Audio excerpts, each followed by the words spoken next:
Hello and welcome to Firearm Freedom.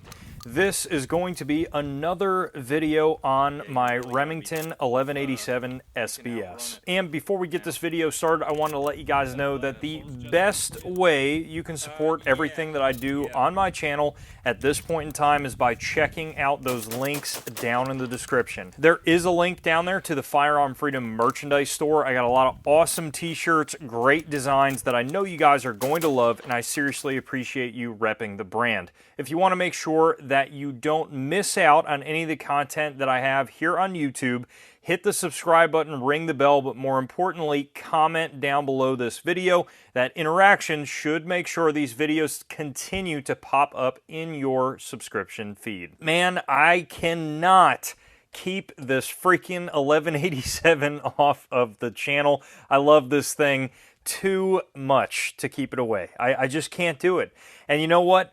This was a very small upgrade that has just completely changed the vibe of this 1187 that we are going to go over. Now, before we go into how this upgrade is performing and all that good stuff, I cannot take credit for coming up with this idea of kind of mixing the synthetic handguard with the wood stock here at the end. A buddy of mine that I work with actually has the exact same 1187, and he wanted to get the wood stock for his, so he was the first one, full disclosure, that came up with this idea, and he kept the synthetic handguard on there. And as soon as he got it in, I was just all frustrated because I'm like, yeah, now I'm going to have to buy another piece for this freaking shotgun. I gotta do it. I gotta do it, especially with the OD green handguard. So if you didn't guess it by now, the upgrade that I've made to the 1187 is going with this surplus 1187 pressed hardwood stock, and it just, man, it is changing the game for this 1187. Now, before originally I had on the factory SBS stock that you guys generally will see out there on these police trade-in 1187 SBSs. It is a horrible looking pistol grip stock. It's effective, it gets the job done, it's just not appealing to me. It was the last thing about this shotgun, as much as I loved it, that I just really didn't like. Interestingly enough, you may think that for the 1187 there's got to be just a ton of stock options out there for this shotgun, and surprisingly, there's really not. As Remington is getting keyed back up here in their shotgun production, I would hope to see more stock options for the 1187. For my personal preference, I cannot stand pistol grips on shotguns. I think for a few things they're kind of nice, like in the way of just shouldering the gun and just getting a few shots off, but when it comes to what you need to do with the shotgun with reloading and other things, I do feel that the pistol grip just gets in the way for me, and it makes it a little bit less shootable than a standard traditional shotgun stock would be. So we did a little bit of searching out there, and my buddy ended up finding these pressed hardwood stocks on Numrich. They did have these used 1187 stocks. I think they were around like 89 bucks or something like that. Super affordable and also available, which was really cool to see. Now, I originally kind of had the idea of going with a wood handguard.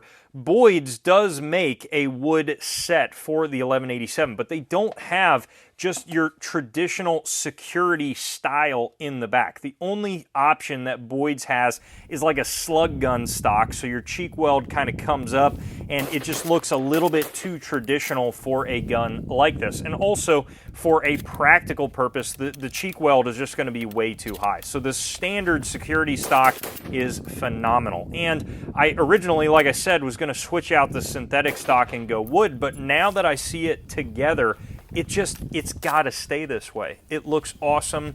I love everything about this freaking gun. The only thing I was not able to retain on this wood stock was an easy way to mount the sling the way that I originally had it. You guys might have remembered, but I actually had a QD cup put in the factory pistol grip stock.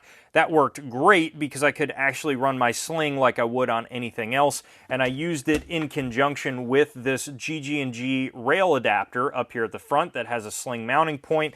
But now with the hardwood stock, it's obviously a little bit harder to do that. So I am going to probably go with a traditional factory sling mount here on the bottom and then run something up at the front. But honestly, on shotguns, I'm just not really a huge fan of slings to begin with, so I almost always end up ditching the sling on my shotgun. It reminds me a lot of AKs where I want to have the sling on there just to have the practical ability of just slinging the rifle or the shotgun, but as far as using the gun and shooting the gun with the sling, there's just not really a great way to do that. So I'll figure out that in the future, and the only upgrade other than the stock that I really would like to do is a different light mount. I love this ProTac HLX on here. It's phenomenal. It's a great light. And I don't mind having just the standard tail cap, but the issue that I'm having now is just how far away from the shotgun this light sits. I really want this light to be on a scout mount and just kind of rested on the side of the shotgun as close to the barrel as I can get it. Right now, although this is still practical, I can get to the light, I can activate the light.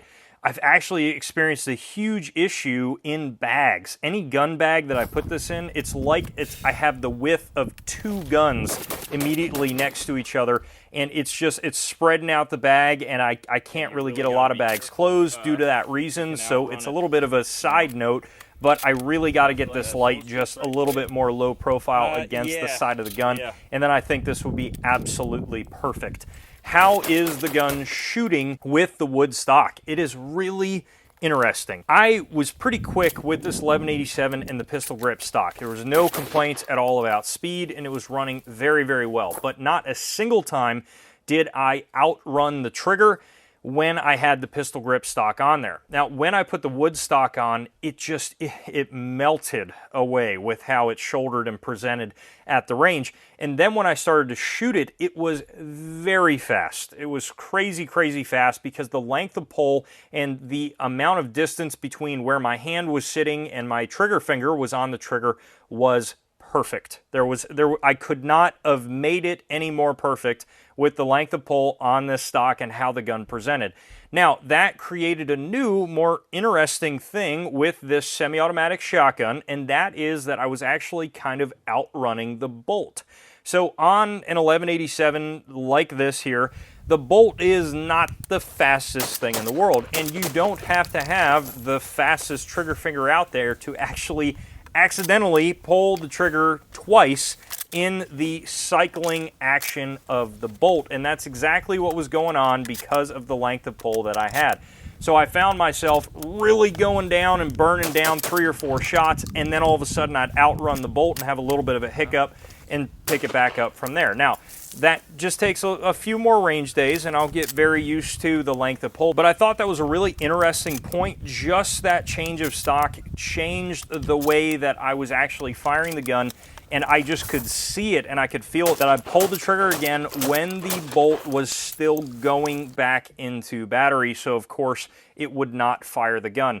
And I just kind of started to realize just how slow that bolt is really traveling back and forth in something like an 1187. Now, that is not a ding towards the gun at all or a negative. That is all on me and just simply getting used to shooting the gun with a different stock in the rear. Now, I will say, when I got used to that trigger pull, you can get ridiculously fast shots downrange out of a 12 gauge.